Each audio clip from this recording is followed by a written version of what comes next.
¿Crees que el destino puede hablarnos a través de la inmensidad del espacio? Porque esa tarde en particular, en el reluciente atrio de la estación diplomática más prestigiosa que orbitaba Urano Anal, una niña humana harapienta señaló el reluciente anillo de esmeralda en el dedo con garras de un anciano diplomático dragón y dijo algo que resonaría en 3 sistemas estelares. Mi madre tiene un anillo exactamente igual al tuyo. La embajadora Tesalí Corbantus sintió que la sangre se le escapaba de debajo de sus envejecidas escamas. Ese anillo era único en la galaxia conocida. Solo su hija desaparecida había poseído a su gemelo. Temblando con una emoción que no había sentido en 17 largos años, la anciana dragona se inclinó hacia adelante en su silla de movilidad asistida por gravedad. Los servos zumbaron suavemente mientras ella movía la parte inferior de su cuerpo paralizado hacia la niña, con su poderosa cola inmóvil contra la estructura de soporte especializada de la silla. ¿Cómo se llama tu madre?, preguntó, con la voz apenas por encima de un susurro, sus corazones gemelos latiendo tan fuerte que podía sentirlos vibrar contra su caja torácica. Y allí, en ese instante de suspenso, algo más grande de lo que cualquiera en ese atrio podría haber imaginado comenzó a desplegarse. Lo que ninguno de ellos sabía era que esta pequeña, sucia y hambrienta niña humana estaba a punto de revelar algo tan impactante que cambiaría sus vidas para siempre. Era un ciclo de jueves por la tarde en el vestíbulo meridiano, el distrito comercial más exclusivo de la estación orbital Drakenholm. ¿Saben a qué tipo de lugar se refiere? Donde una sola comida cuesta más de lo que la mayoría de los trabajadores del transporte ganan en un mes estándar. Donde diplomáticos de 17 especies diferentes negocian acuerdos comerciales sobre exquisiteces sintetizadas que cuestan más por gramo que el combustible refinado para naves espaciales. Donde el aire mismo se purifica 7 veces y se perfuma con aromáticos cuidadosamente calibrados, diseñados para atraer a múltiples especies simultáneamente. Fue precisamente allí donde la embajadora Tesalí Corbantus se encontró cenando con su hijo Tabik en un establecimiento llamado La Percha Celestial. El restaurante ocupaba una ubicación privilegiada en la intersección de los 3 paseos principales de la estación, y sus paredes transparentes ofrecían vistas espectaculares del gigante gaseoso a sus pies y las estrellas brillantes más allá. Pantallas holográficas parpadeaban por todo el espacio, mostrando el emblema del dragón de la embajada dracoriana intercalado con elegantes anuncios de artículos de lujo y eventos culturales. El establecimiento atendía principalmente a la clientela dracoriana, lo que significaba que la temperatura ambiente se mantenía a unos agradables 38 grados Celsius, varios grados más de lo que la mayoría de los humanos preferían. Tesalí tenía 147 años según los estándares dracorianos, lo que se traducía en aproximadamente 64 años humanos considerando los diferentes relojes biológicos de ambas especies. Había servido al cuerpo diplomático dracoriano durante casi un siglo, comenzando como agregada subalterna y ascendiendo de rango gracias a su inteligencia, determinación y lo que sus colegas describían como una capacidad casi sobrenatural para leer las intenciones de cualquier ser con el que negociaba, independientemente de su especie. Había negociado personalmente los mismos tratados que permitieron a humanos y dracorianos coexistir pacíficamente en este sector del espacio, tratados que habían evitado al menos 3 posibles conflictos y establecido rutas comerciales que beneficiaron a miles de millones de seres en docenas de mundos. Pero un terrible accidente durante un desplome de transbordador 11 años antes le había dejado la parte inferior del cuerpo paralizada.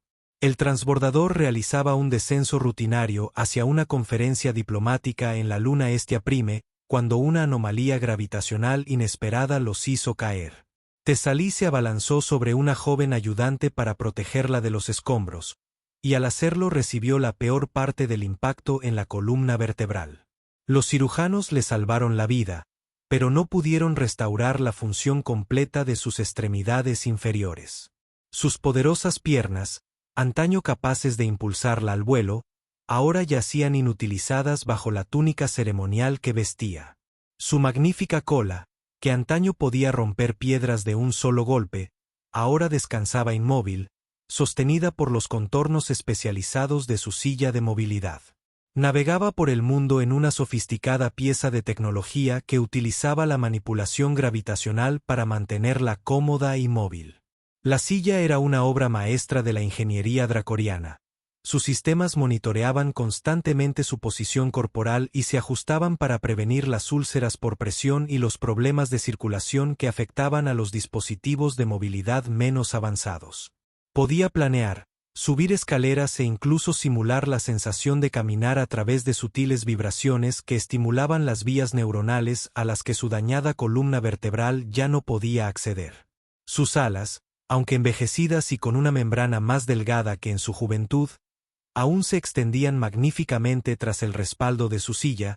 Su color naranja dorado reflejaba la luz artificial que se filtraba a través del techo transparente del atrio. A pesar de sus limitaciones físicas, Tesalí seguía siendo una de las figuras más influyentes en las relaciones interespecies. Lucía su posición con orgullo. Formales túnicas oscuras adornadas con hilo de oro que complementaban el oro verde apagado de sus escamas, elegantes pendientes que colgaban de los agujeros de sus aletas auriculares, un broche ceremonial que representaba el símbolo de la casa Corvantus prendido en su garganta, y lo más importante, el anillo de esmeralda en el dedo anular de su mano derecha, el anillo que la identificaba no solo como diplomática, sino como descendiente de una de las familias más antiguas y respetadas de la sociedad dracoriana. La tarde era agradable, el sistema climático artificial estaba perfectamente calibrado según las preferencias dracorianas, y Tesalí disfrutaba de un raro momento de paz con su hijo. Tabek estaba sentado frente a ella. Sus escamas aún conservaban el brillo juvenil a pesar de sus 42 años dracorianos, aproximadamente equivalentes a 18 años humanos. Era alto para un dragón de su edad.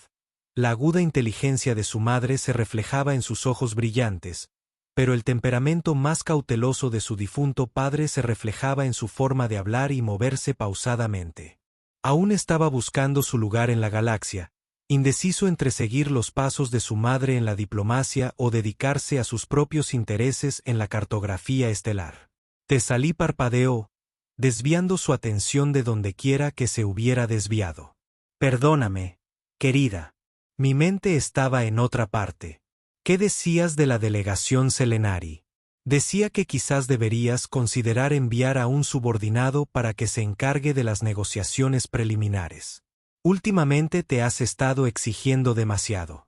Incluso el Dr. Braxis comentó que tus indicadores de estrés estaban elevados durante tu último examen. La doctora Braxis se preocupa demasiado. He manejado un estrés que aplastaría a diplomáticos más jóvenes. Eso es precisamente lo que me preocupa, madre. Tú te encargas de todo. ¿Cuándo fue la última vez que tomaste un buen descanso? Tesalí abrió la boca para responder, pero no tuvo oportunidad. Fue entonces cuando apareció la niña. Se materializó cerca de la entrada este del atrio, deslizándose entre la vegetación que bordeaba los pasillos con la facilidad experta de quien ha pasado un tiempo considerable aprendiendo a moverse sin ser notada. Era pequeña y dolorosamente delgada, quizás 12 años humanos como máximo. Su ropa estaba rota y manchada, una camisa beige de manga larga que claramente había visto décadas mejores. La tela estaba desgastada en los codos y remendada en múltiples lugares con telas desiguales. Su falda gris apenas le llegaba a las rodillas, con el dobladillo deshilachado y desigual. Llevaba el cabello oscuro recogido en un moño despeinado, pero se le escapaban mechones por todas partes, como si no hubiera tenido acceso a un aseo adecuado en semanas o quizás más. Llevaba una mochila que se hundía con las escasas posesiones que había logrado acumular. Las correas estaban deshilachadas y sujetas en algunos lugares con lo que parecía cinta aislante. La suciedad le manchaba las mejillas, se incrustaba en los pliegues de su piel, de una forma que sugería que llevaba allí algún tiempo. Pero sus ojos, esos ojos estaban vivos, oscuros, brillantes e inteligentes a pesar de la evidente desnutrición que se reflejaba en sus mejillas hundidas y la forma en que sus clavículas sobresalían marcadamente bajo el escote estirado de su camisa. Oscuros, brillantes, brillantes y brillantes, Esos ojos tenían esa mirada particular que provenía de demasiadas noches durmiendo en pasillos de mantenimiento y demasiados días sin comer adecuadamente, pero también algo más. Algo obstinado y esperanzado que se negaba a extinguirse, a pesar de todo lo que se oponía. El personal de seguridad de la estación la atacó de inmediato, 3 oficiales con uniformes impecables que convergían desde diferentes direcciones, como si fuera una amenaza en lugar de una niña hambrienta. Sus movimientos eran eficientes y practicados, lo que sugería que lidiaban con tales intrusiones con regularidad. Por favor, decía la chica con voz débil y desesperada, pero que se oía con claridad en el espacio, solo quiero comida, de esas que se tiran de todas formas. No pido nada que se pueda comer, solo las sobras, lo que iría al reciclador. Los demás clientes de la percha celestial se dieron la vuelta, como solían hacer los seres al enfrentarse a la pobreza y la desesperación en medio de su lujo. Nadie quería ver tales cosas mientras consumía una cocina que costaba más que el presupuesto mensual de nutrición de la mayoría de las familias. Los demás clientes decían, no sé. El sufrimiento se le presentó. La chica le devolvió la mirada.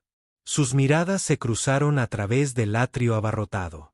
El dragón anciano y adinerado y la niña humana empobrecida, y algo pasó entre ellos.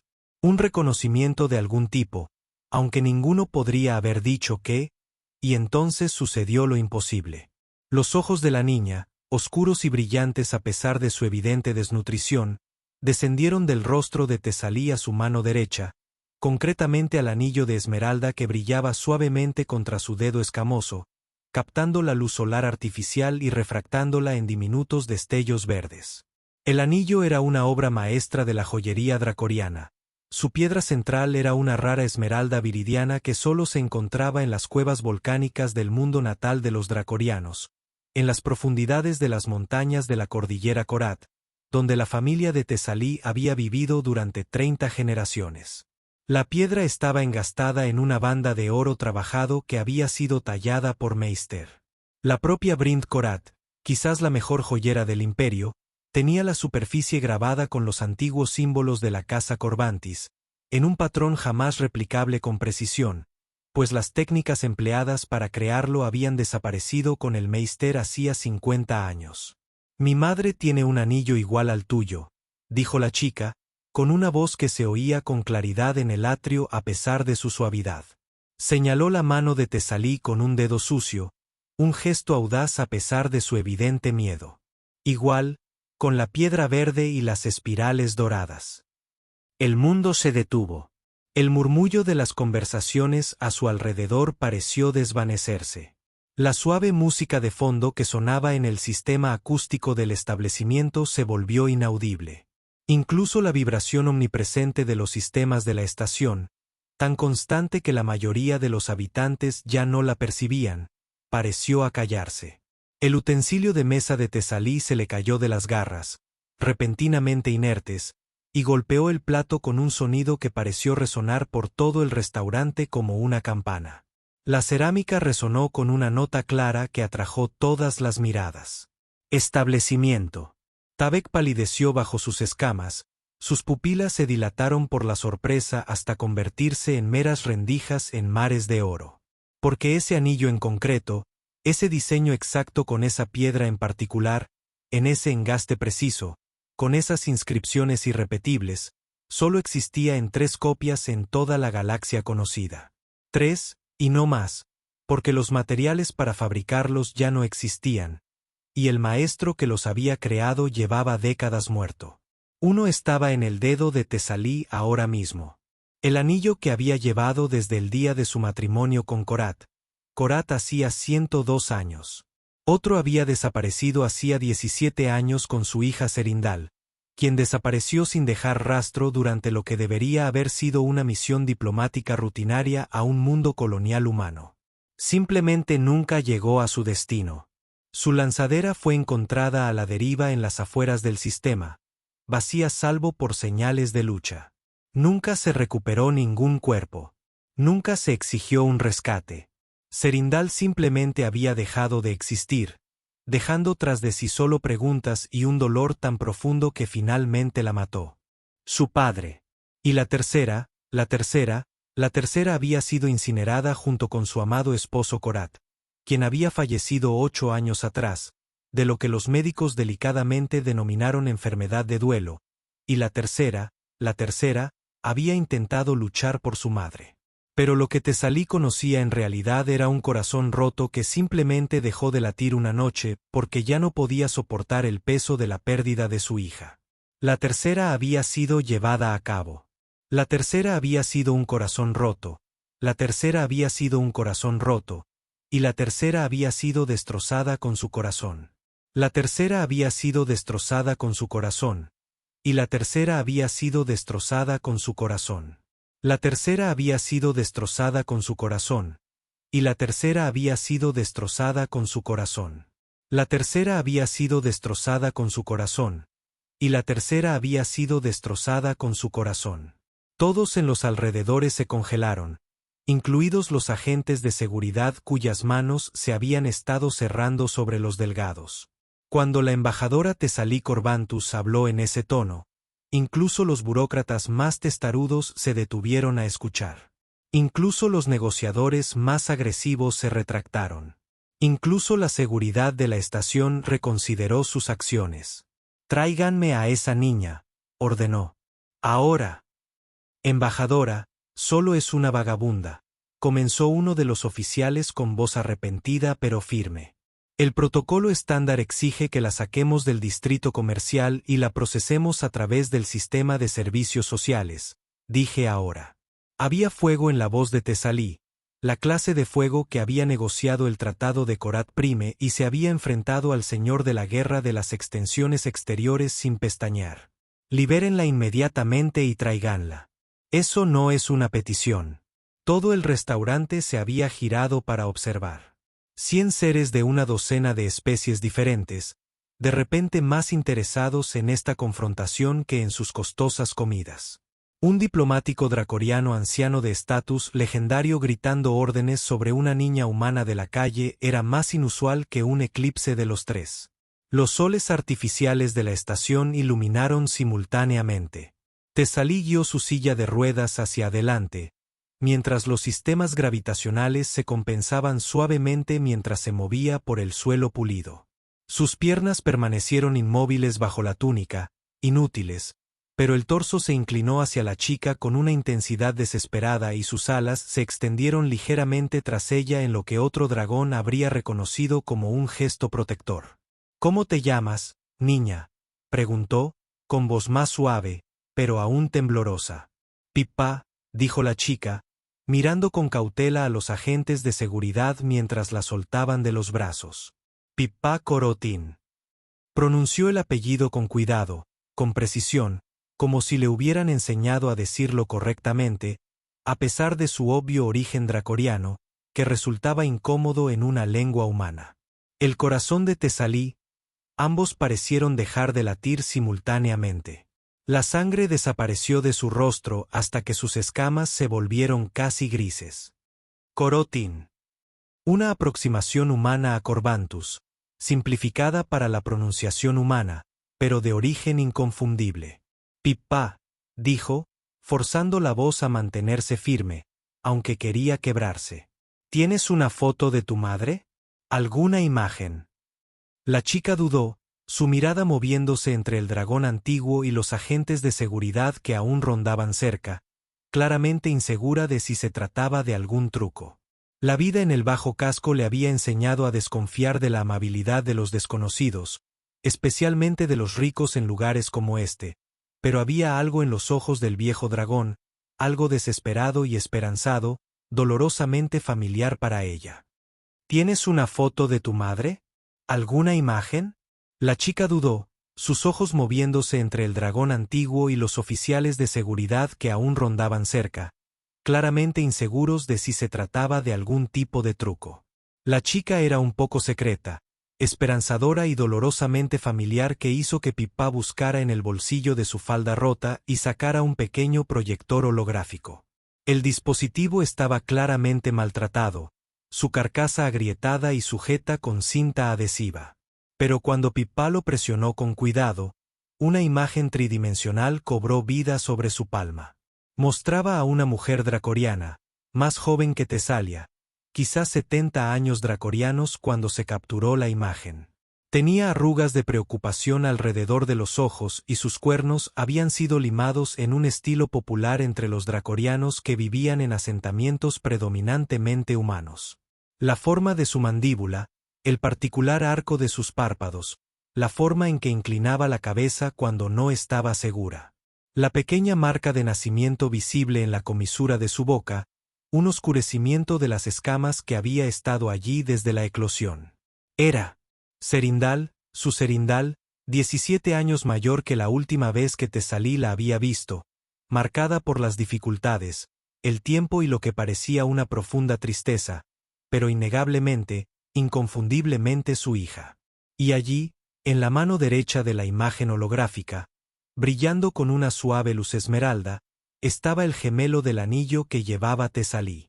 La misma esmeralda viridiana, la misma banda de oro labrado, las mismas inscripciones irrepetibles del cuerpo de la casa Batiz. El cuerpo de Tesalí se habría desplomado si sus piernas aún le fallaran.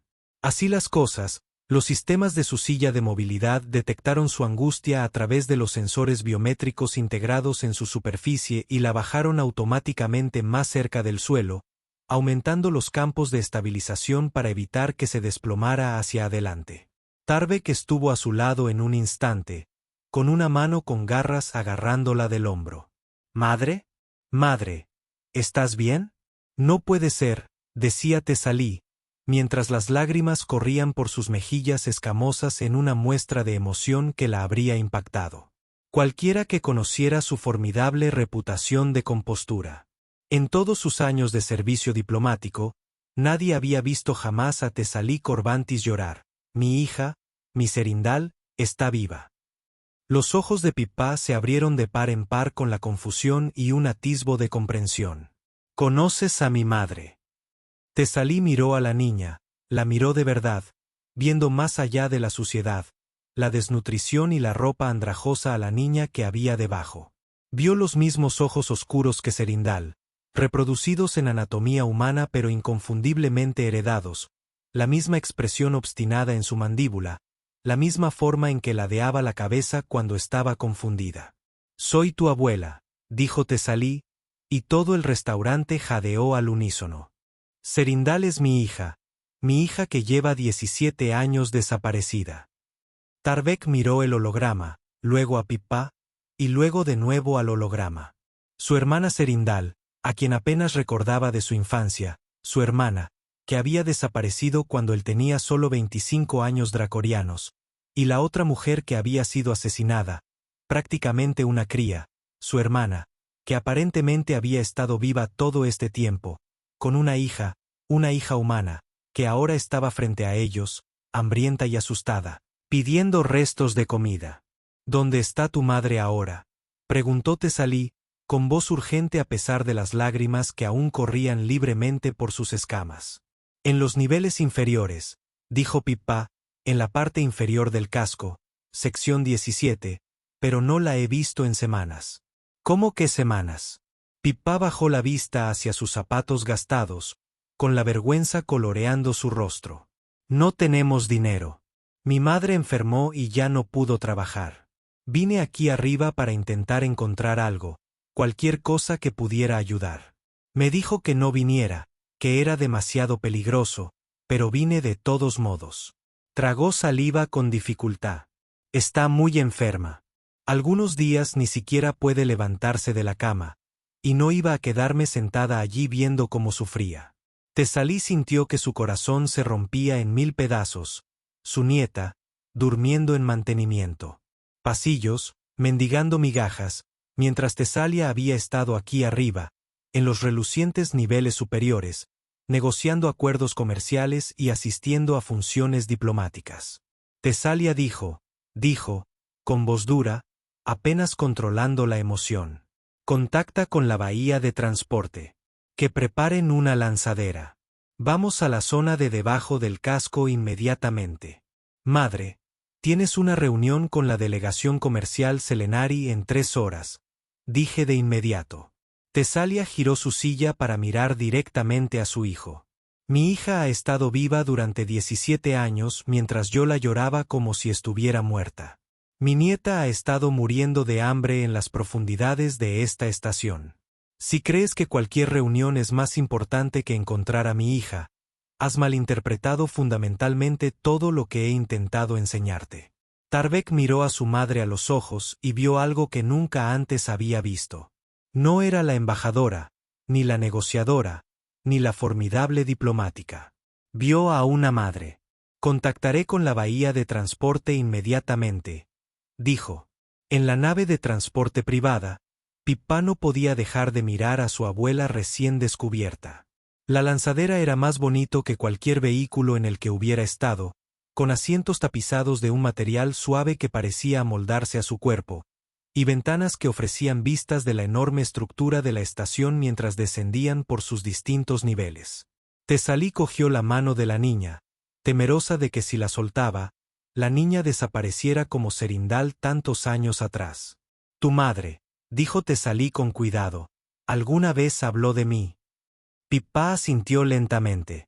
A veces, cuando estaba muy triste, normalmente tarde por la noche, cuando creía que dormía, miraba el anillo y hablaba en voz baja. Decía que tenía una madre llamada Tesalí, pero que había hecho cosas terribles y que nunca podría volver atrás. ¿Dijo que cosas terribles? Siempre le preguntaba, pero nunca me lo decía.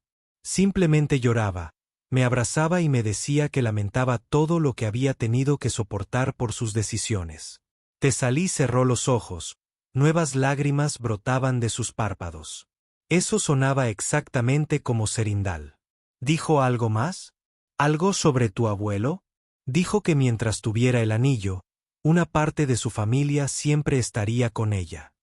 Padre, lo llamó, aunque sabía que se refería a mi abuelo. Dijo que se lo dio antes de morir. Pippa hizo una pausa. Espera, si eres mi abuela y ella llamó, padre, a quien le dio el anillo, conociste también a mi abuelo. Estuve casada con él, susurró Tesalí. Korat, tu abuelo. Fue mi esposo durante 93 años. Murió hace 8, aún de luto por la hija que creía haber perdido. El transporte descendió por las capas de la estación orbital, pasando de las relucientes cubiertas superiores a las regiones más oscuras y densamente pobladas donde vivían los desposeídos. El subcasco era la sección habitada más baja de Drakenholm, un laberinto de bahías de carga reconvertidas y corredores de mantenimiento reutilizados que se había transformado con el paso de las décadas en un asentamiento informal para quienes habían quedado marginados de la sociedad galáctica. No estaba oficialmente reconocido como distrito residencial, lo que significaba que sus habitantes carecían de protección legal y de acceso a los servicios públicos. Vivían en una zona gris, tolerados pero no reconocidos. Pippa les daba indicaciones, guiándolos por estrechos pasadizos iluminados por luces de emergencia parpadeantes, pasando por puertas cubiertas con cortinas improvisadas, junto a familias apiñadas alrededor de unidades de calefacción recuperadas. El aire olía a atmósfera reciclada, forzada al límite de su eficiente capacidad de filtración por la cantidad de seres en un espacio demasiado pequeño. Espacio. La silla de ruedas de Tesalí subía escaleras. Su tecnología avanzada valía más de lo que la mayoría de estas familias verían en toda su vida, pero Tesalí no se dio cuenta. Tenía la mirada fija al frente, buscando la puerta que su nieta le indicó. Es aquí, dijo Pippa, deteniéndose frente a una puerta que claramente había sido rescatada de otra sección de la estación. Su superficie estaba marcada por el paso del tiempo. El panel de identificación hacía tiempo que no funcionaba. Pippa llamó. Mamá, soy yo. He traído a alguien. Silencio, luego una voz débil desde dentro. Pippa, te dije que no subieras. Es demasiado peligroso. Madre, por favor, abre la puerta. Hubo una larga pausa, luego el sonido de un movimiento lento, pasos arrastrados. El panel se abrió con un chirrido, y allí estaba. Serendal se veía aún peor en persona que en la imagen holográfica. Sus escamas habían perdido su brillo saludable, opacadas por la desnutrición y la enfermedad, hasta parecer casi grises. Sus alas colgaban flácidas a sus costados, con la membrana delgada y frágil. Sus ojos, antes brillantes de inteligencia y picardía, estaban hundidos y rodeados de ojeras. Se apoyó en el marco de la puerta como si mantenerse erguida requiriera un esfuerzo que apenas podía reunir. Pero era ella. Tesalí habría reconocido a su hija en cualquier lugar. Los ojos de Serendal encontraron el rostro de su madre. El reconocimiento surgió lentamente, la incredulidad dando paso a la sorpresa. «No», susurró. «Esto no es real». Y entonces sus piernas se doblaron, y se habría desplomado si Tabek no hubiera corrido hacia adelante para atraparla. Cuando Serendal recuperó el conocimiento, estaba tumbada en el colchón desgastado que le servía de cama. Pippa estaba sentada a su lado, tomándole la mano. Tabek estaba cerca, y Tesalí estaba sentada en su silla de ruedas junto a la cama, con lágrimas corriendo silenciosamente por sus viejas escamas. «Esto no es real, Odeux», susurró Serendal de nuevo. «Debo estar soñando». «No está soñando», dijo Tesalí, con la voz cargada de emoción. «Estoy aquí, hija mía. De verdad estoy aquí». Serendal también empezó a llorar, con fuertes sollozos que sacudían su cuerpo debilitado. «Madre, quería volver cada día. Durante 17 años quise volver, pero no pude». «¿Por qué? ¿Por qué desapareciste? ¿Por qué me dejaste creer que estabas muerta?» Serendal miró a Pippa. «Cariño, ve a la otra habitación un momento». «Pero madre, por favor». Pippa obedeció a regañadientes, pero se colocó justo afuera de la puerta donde aún podía oír, porque era una niña inteligente que había aprendido que la información era valiosa bajo el casco. Cuando solo quedaron los adultos, Serendal respiró hondo. «¿Recuerdas al comisionado Braxis Moult?» La expresión de Tesalí se endureció. «¿Ese criminal? El relacionado con el tráfico ilegal de armas con las colonias del borde exterior». «Sí. Él». La voz de Serendal se volvió más firme al hablar. «Me asignaron investigar discrepancias en los manifiestos diplomáticos de envío. Encontré más que discrepancias. Encontré toda una red de corrupción que llegaba hasta las más altas esferas del cuerpo diplomático. Altos funcionarios que usaban sus puestos para facilitar las operaciones de contrabando de Moult a cambio de una parte de las ganancias». Tarbek se acercó. «¿Qué encontraron?» «Armas que iban a zonas de conflicto a las que no debían ir. Tecnología vendida a civilizaciones que no debían tener acceso a ella. Seres con inmunidad diplomática que usaban su estatus para transportar contrabando a través de las fronteras sin inspección. Moult descubrió que yo había descubierto la red», continuó Serendal. «Vino a verme una noche a mis aposentos en la embajada en Estia Prime. Me amenazó. Me mostró imágenes de vigilancia de nuestra casa, de mi padre caminando por el jardín, del pequeño Tarbek jugando en el patio, de ti, madre, revisando documentos en tu estudio. Dijo que si no desaparecía, mandaría matar a todos mis seres queridos, empezando por el más pequeño». Su voz se quebró. «Empezando por Tarbek». Tarbek sintió un escalofrío. Había sido un objetivo sin saberlo. «Así que desapareciste», dijo Tesalí lentamente. «Te hiciste desaparecer para protegernos. Lo planeé todo con cuidado. Dejé pruebas falsas que sugerían que me habían capturado unos invasores. Quería que Moult creyera que estaba muerta o que me había ido para siempre, porque mientras él lo creyera, todos estarían a salvo de él. Pero el anillo», Tesalí señaló la banda de esmeraldas en el dedo demacrado de Serendal. «Te quedaste con el anillo». Serendal tocó el anillo con garras temblorosas. «Mi padre vino a verme justo antes de que desapareciera. De alguna manera, supo que algo andaba mal. Me entregó este anillo y dijo que mientras lo tuviera, Una parte de la familia siempre estaría conmigo. Nuevas lágrimas corrieron por las mejillas de Tesalí. Él lo sabía. Korat sabía que te ibas y nunca me lo dijo. Te estaba protegiendo. Dijo que si Moult alguna vez sospechaba que sabías algo, tú también estarías en peligro. Era mejor para todos que creyeras de verdad que estaba desaparecida. Pero Moult lleva muerto 5 años, dijo Tarbek. Un accidente de reactor. Toda su red colapsó tras su muerte. Si era él quien te amenazaba, quedaste libre después de eso. Podrías haber vuelto a casa. Serendal bajó la mirada, la vergüenza evidente en cada línea de su cuerpo debilitado. Lo sé. Pero para entonces, llevaba 12 años ausente, 12 años haciéndote creer que estaba muerta. Pensé en cómo me vería al aparecer después de tanto tiempo, una dragona que había abandonado a su familia, viviendo en la pobreza, apenas capaz de alimentar a su propia hija. Pensé que te avergonzarías de mí. Pensé que no querrías que volviera.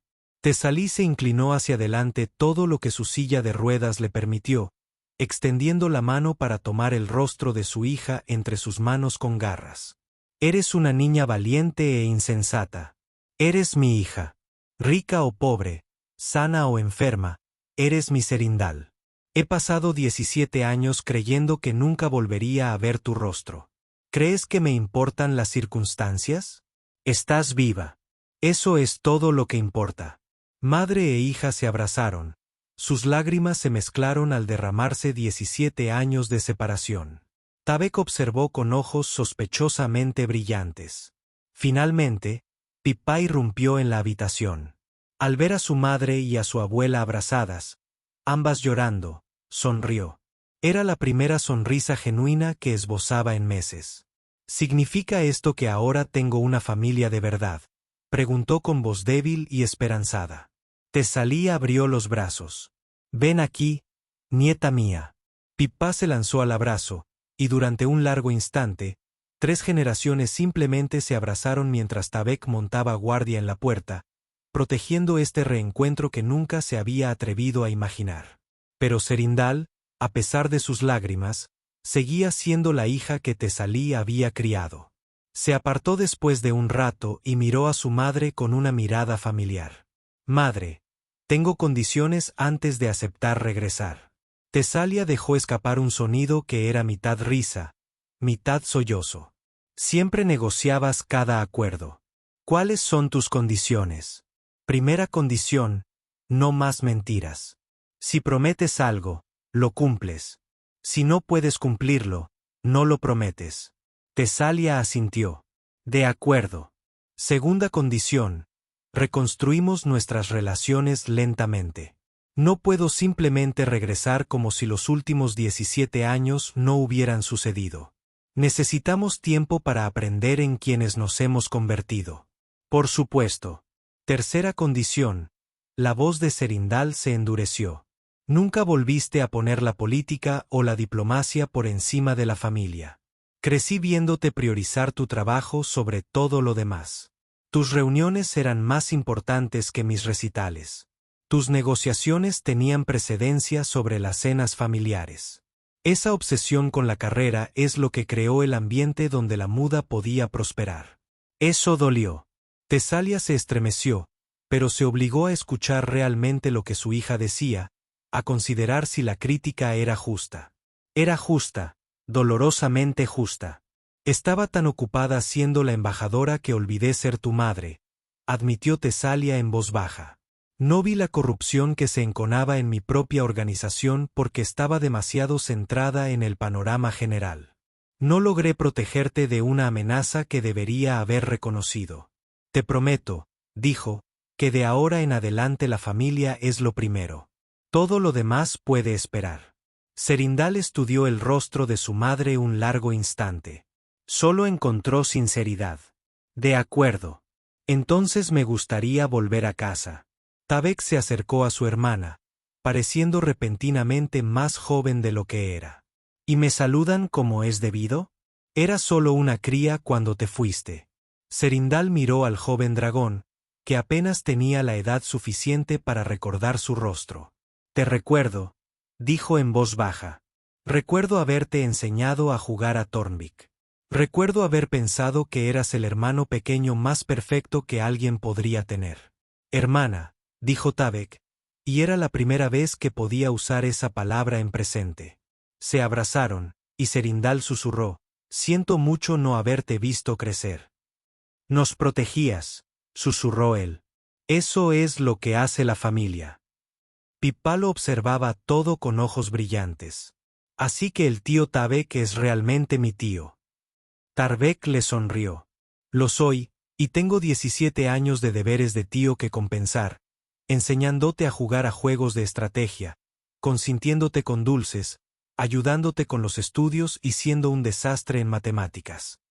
Pippa rió, una risa auténtica, brillante y genuina. La transición no fue instantánea. Tesalí insistió en que Serindal y Pippa fueran examinadas por los mejores médicos de la estación antes que nada. El examen del doctor Braxis fue minucioso. Su hija sufre desnutrición avanzada, le dijo a Tesalí en privado. La fisiología dracoriana requiere rangos de temperatura y composiciones atmosféricas específicos. Vivir en entornos adaptados a los humanos durante largos periodos le ha pasado factura. ¿Podrá recuperarse? Con los cuidados, la nutrición y el entorno adecuados. Sí, pero llevará tiempo. Tendrá todo lo que necesite, cueste lo que cueste. Tesalí organizó su estancia en su residencia privada, un amplio apartamento que ocupaba un piso entero de una de las torres residenciales más elegantes de la estación. Tenía ventanas de verdad con vistas a las estrellas, climatización calibrada para la comodidad dracoriana y más habitaciones de las que cualquiera podría razonablemente usar. Pippa pasó los primeros días simplemente deambulando por el espacio, incapaz de creer que fuera real. ¿De verdad vives aquí?, le preguntó a Tesalí al tercer día, de pie junto a la ventana, contemplando las estrellas infinitas. Aquí es donde vivimos, corrigió Tesalí con suavidad. Todas nosotras. Tú, tu madre, Tarbek y yo. Este es tu hogar ahora, Pippa. Pasaron 6 meses. Pippa floreció. Con una nutrición adecuada, su delgada figura se transformó en una saludable adolescencia. Asistió a una de las mejores academias de la estación, donde su mente aguda la convirtió rápidamente en una estudiante destacada. Hizo amigos de verdad, por primera vez en su vida. Fue extraordinario presenciar la transformación de Pippa. Donde antes se movía con la encorvada actitud defensiva de una niña que esperaba ser ahuyentada en cada puerta, ahora caminaba con la postura segura de una joven que se sabía querida. Sus ojos oscuros, que antes tenían esa mirada vacía de hambre y desesperación, ahora brillaban con curiosidad y picardía. Hacía preguntas constantemente, sobre todo, absorbiendo conocimiento como un campo reseco que absorbe la lluvia. Sus maestros en la academia estaban asombrados por su aptitud. A pesar de años de educación informal, reconstruida con materiales rescatados del casco, Pippa demostró una comprensión de temas complejos que rivalizaba con estudiantes que habían disfrutado de la mejor tutoría desde la infancia. Cuando le preguntaban cómo había aprendido tanto en circunstancias tan difíciles, siempre daba la misma respuesta. Mi madre me enseñó. Decía que, por muy pobres que fuéramos, nadie podría quitarme mi educación. Pero lo que más hacía feliz a Pippa era tener familia. El tío Tarbik enseñándole Thornvik por las tardes, fingiendo indignación cuando ganaba y secretamente orgulloso cuando desarrollaba estrategias que él nunca había considerado. Su madre, cada día más fuerte, el color volviendo lentamente a sus escamas, la luz reavivándose gradualmente en sus ojos, su abuela asistiendo a cada función escolar, a cada ceremonia de logros, a cada pequeño hito, su silla de ruedas, una presencia familiar al frente de cada auditorio. Pippa, soy diplomático, no matemático, se quejaba Tarbik cuando la ayudaba con los deberes, levantando las garras con fingida frustración. ¿Cómo se supone que voy a resolver ecuaciones si ni siquiera puedo equilibrar mi propio presupuesto?, preguntaba la abuela. Una vez calculó mentalmente las relaciones comerciales óptimas para 17 productos diferentes durante una negociación, solo para demostrar algo. Eso no es del todo cierto, decía Tesalí desde el otro lado de la sala, con sus viejas alas crujiendo de diversión. Eran solo 14 productos, y había preparado los cálculos con antelación. ¿Ven? Solo 14. Aritmética prácticamente simple para alguien con sus habilidades. Estas veladas juntas se convirtieron en rituales sagrados, más preciados que cualquier ceremonia diplomática a la que Tesalí hubiera asistido. Las risas, las bromas, los silencios reconfortantes llenaban de satisfacción en lugar de incomodidad. Había pasado un siglo forjando alianzas entre especies, negociando tratados que moldearon el destino de los mundos, y nada de eso se comparaba con la simple alegría de ver a su nieta poner los ojos en blanco ante la incompetencia matemática de su hijo mientras su hija intentaba ocultar una sonrisa tras el té de la tarde. Serindal y Tesalí trabajaron en reconstruir su relación día a día. Hubo conversaciones difíciles, lágrimas y discusiones. Pero cada noche, se sentaban juntas a cenar y conversaban. Aprendiendo lentamente a ser madre e hija de nuevo, las conversaciones difíciles fueron quizás la parte más importante de su sanación. Serindal necesitaba expresar las quejas que había cargado durante décadas, resentimientos que se habían enconado durante sus años de exilio. Tesalí necesitaba escucharlas, reconocer la verdad en ellas, aceptar la responsabilidad por las formas en que había fracasado como madre, incluso mientras triunfaba como diplomática. Solía ver a los otros niños con sus madres, dijo Serindal una noche, con voz tranquila pero firme. Madres que venían a las funciones escolares. Madres que sabían los nombres de los amigos de sus hijos. Madres que simplemente estaban presentes, sin necesidad de que se les recordara ni se les programara. Siempre entendí por qué estabas ocupada. Sabía que tu trabajo era importante, que los tratados que negociabas salvaban vidas. Pero comprender no hizo que el asiento vacío en mi ceremonia de graduación estuviera menos vacío. Tesalí escuchó sin defenderse, sin ofrecer explicaciones ni justificaciones. Simplemente escuchó, y cuando Serindal terminó de hablar, dijo, «Tienes razón. Me dije a mí misma que mi trabajo crearía una galaxia mejor para que la heredaras. No me di cuenta de que, al trabajar para construir ese futuro, me perdía tu presente. No puedo deshacer esas ausencias, pero te prometo que no volveré a extrañar un momento. Ni contigo, ni con Pippa, ni con ningún miembro de nuestra familia». También hablaron de Korat, del esposo y padre que ambos habían perdido. Tesalí supo detalles que nunca había conocido, sobre cómo Korat había visitado a Serindol en secreto durante el último año antes de su desaparición, como sospechó que algo andaba mal e intentó ayudarla con su discreta y firmeza. Serindol supo de los últimos años de su padre, de cómo nunca dejó de tener esperanza, nunca dejó de mirar el cielo esperando su regreso, nunca dejó de creer que en algún lugar de la inmensidad del espacio su hija estaba viva. «Sería tan feliz ahora mismo», dijo Tesalí una noche, con lágrimas corriendo por sus escamas. «Si pudiera vernos juntos de nuevo. Si pudiera conocer a Pippa, su nieta, continuando su legado de coraje silencioso y esperanza tenaz. Creo que lo sabe. Creo que lo sabe», dijo Serindol en voz baja.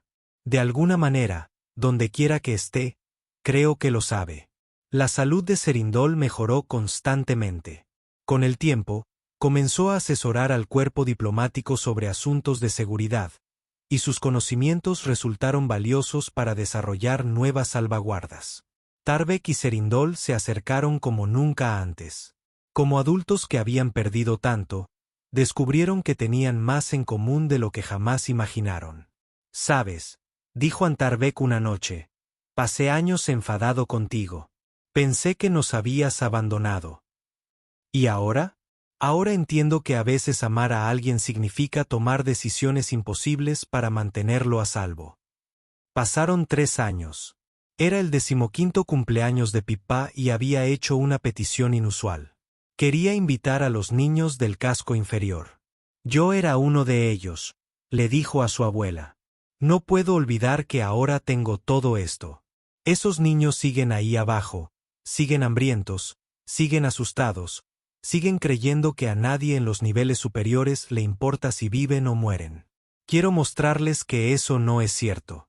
Quiero que vean que las cosas pueden ser diferentes. Tesalí no dudó ni un instante. Por supuesto, lo haremos realidad. Cualesquiera que sean los recursos que necesiten, cualesquiera que sean los preparativos necesarios, considérelo hecho. ¿En serio? ¿No les parece inapropiado? Algunos de sus colegas diplomáticos podrían desaprobar tener niños del subcasco en la residencia del embajador.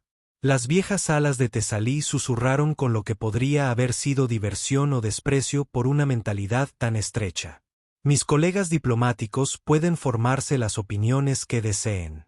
Este es mi hogar, y tú eres mi nieta, y si quieren llenarlo con todos los niños del subcasco, eso es precisamente lo que haremos.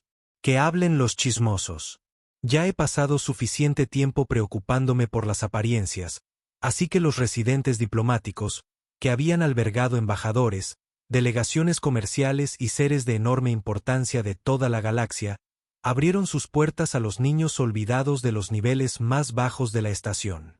Al principio llegaron con vacilación, inseguros y desconfiados, esperando algún tipo de truco o prueba. Muchos de ellos nunca habían subido a las cubiertas intermedias. Los relucientes pasillos del barrio diplomático les parecían casi ajenos, demasiado limpios, demasiado luminosos y demasiado cálidos. Pero Pippa les dio la bienvenida a cada uno personalmente, recordando nombres y rostros de sus años en la nave, preguntando por sus padres y hermanos, tratando a cada niño como la persona importante que siempre había sido, incluso cuando nadie más lo veía así. Tesalí accedió de inmediato. La fiesta llenó a los residentes de música y risas, y niños que rara vez habían tenido motivos para celebrar descubrieron que la alegría era posible. En el momento tradicional de las bendiciones, Tesalí pidió silencio. Pippa, hace 3 años entraste en mi vida por la puerta de un restaurante. Tenías hambre y miedo, pero también fuiste valiente. Ese pequeño acto de valentía lo cambió todo. Me devolviste a mi hija. Le devolviste a Tabek a su hermana. Nos diste a todos una familia. Abrió un joyero de terciopelo azul intenso. Dentro había un anillo elaborado específicamente para Pippa, con un aro del tamaño de dedos humanos. La esmeralda del centro brillaba. Alrededor de la piedra, en escritura dracoriana, estaban los símbolos de la casa Corvantis, y debajo, las iniciales de Pippa. Este anillo representa a nuestra familia, pasado, presente y futuro. Formas parte de esa historia, Pippa. Siempre lo serás. Pippa miró el anillo, luego a su abuela, luego a su madre, que lloraba, luego al tío Tabek, que definitivamente no lloraba, y entonces pronunció las palabras que había estado conteniendo durante 3 años. Gracias, abuela, por encontrarnos, por no rendirte, por ser mi familia. Era la primera vez que llamaba a Tesalí simplemente abuela. Tesalí abrió los brazos. Ven aquí, querida. Pippa se puso el anillo en el dedo y se abalanzó sobre su abuela. Señal, se unió Serendal, luego Tabik, los 4 abrazados mientras los invitados a la fiesta observaban con lágrimas y sonrisas. Pasaron más años. Tesalí fundó la Fundación Anillo de la Esperanza, que ayudaba a familias en situación de pobreza en toda la red de estaciones. La fundación se convirtió en una de las organizaciones benéficas más exitosas del sector, no por su riqueza ni su influencia, sino por su genuina comprensión de las necesidades reales de las personas en situación de pobreza. Consultó con antiguos residentes de Underuy, escuchó sus experiencias e incorporó sus sugerencias a los programas de la fundación. Contrató a personal de entornos desfavorecidos, les brindó capacitación, oportunidades y la dignidad de un trabajo digno.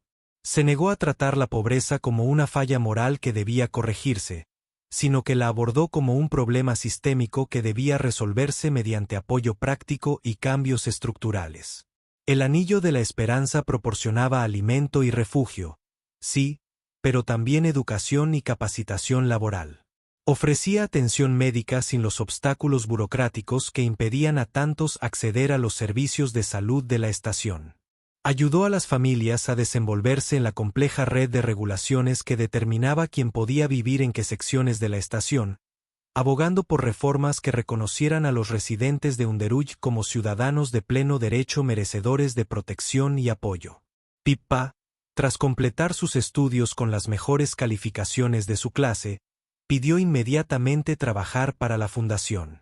«Quiero ayudar a otros niños como yo», dijo, de pie en la oficina de su abuela con la misma expresión decidida que Tesalí recordaba haber visto en el rostro de Serendal décadas atrás.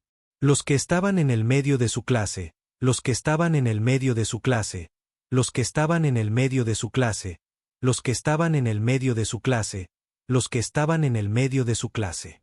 Conozco el miedo, el hambre y la desesperación.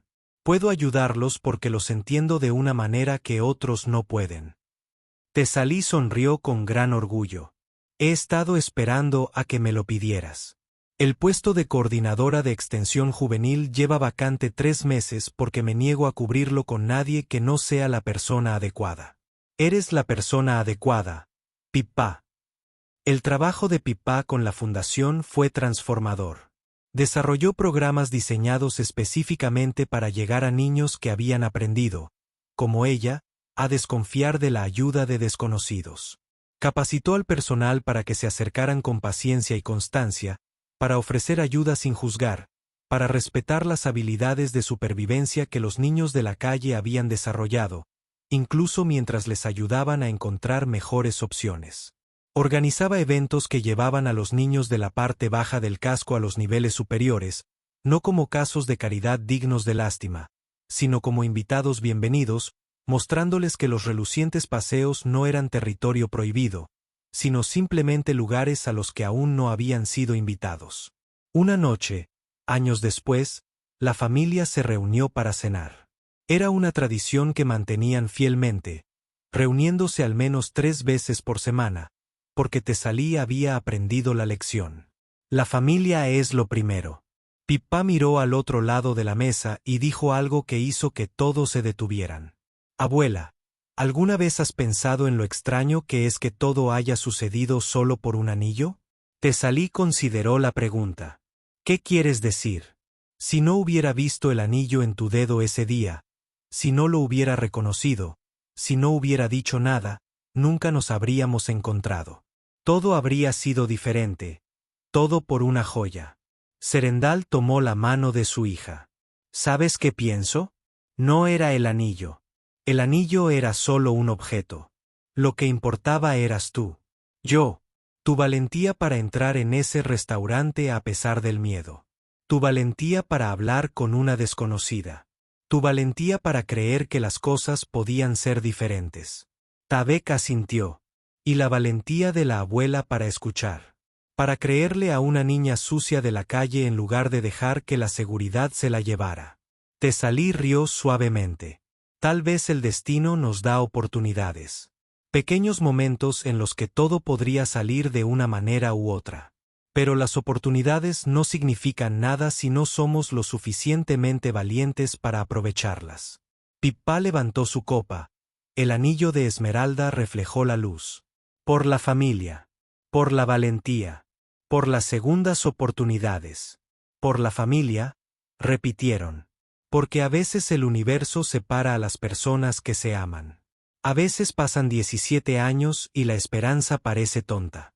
Pero si el destino es bondadoso y si la niña adecuada se da cuenta del anillo adecuado en el momento adecuado y si tiene el coraje de hablar, entonces incluso las separaciones más largas pueden terminar. Incluso las heridas más profundas pueden sanar. Incluso una niña humana sin hogar y un dragón anciano y paralizado pueden descubrir que han sido familia desde siempre. Conectados por el amor, la pérdida, la esperanza y un anillo que brillaba con la luz de las esmeraldas y la promesa de que las segundas oportunidades siempre son posibles para quienes son lo suficientemente valientes como para alcanzarlas. Fin.